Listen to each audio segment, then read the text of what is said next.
I'm always amazed that you can tie so many things into something as simple as this tree and what it does. People don't do that anymore, and that's why it's fascinating, is how do people all by themselves without Mr. Google to tell them, figure out how to do that. So there still aren't a lot of practitioners, but a lot of that is because the art is just resource and time heavy.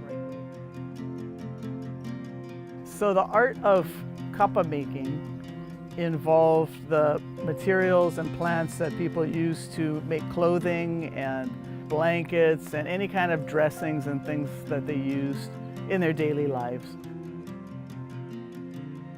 In Samoa, it's siapo. In Tonga, it's ngatu. In Fiji, it's masi. It had their own names for the plants, the material. But you would find people who didn't stop making it, who were still being taught ancestrally, who knew the meanings and the ancient meanings of the designs they were using. Whereas in Hawaii, we completely stopped doing it by the 1900s. The men in your family would have to grow all the trees. The women in your family would all be manufacturing the bark cloth. There would be other people who were woodworkers who would make the tools. So there was a lot of people involved in kapa making.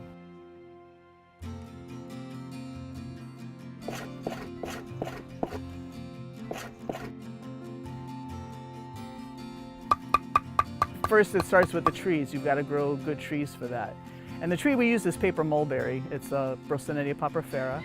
In Hawaii, we call it pauahi. You are trying to grow it so that it has this really nice, clean bark that doesn't have scars on it.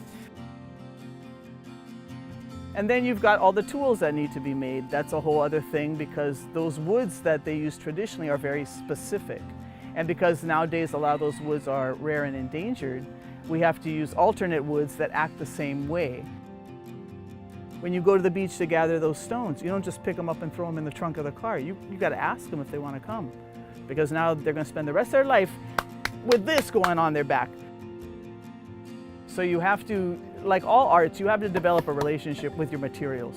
Whether you're carving stone, whether you're painting, you have to still have this sense of, that Hawaiian way of gathering, of the purpose of why you're doing it, of what's happening.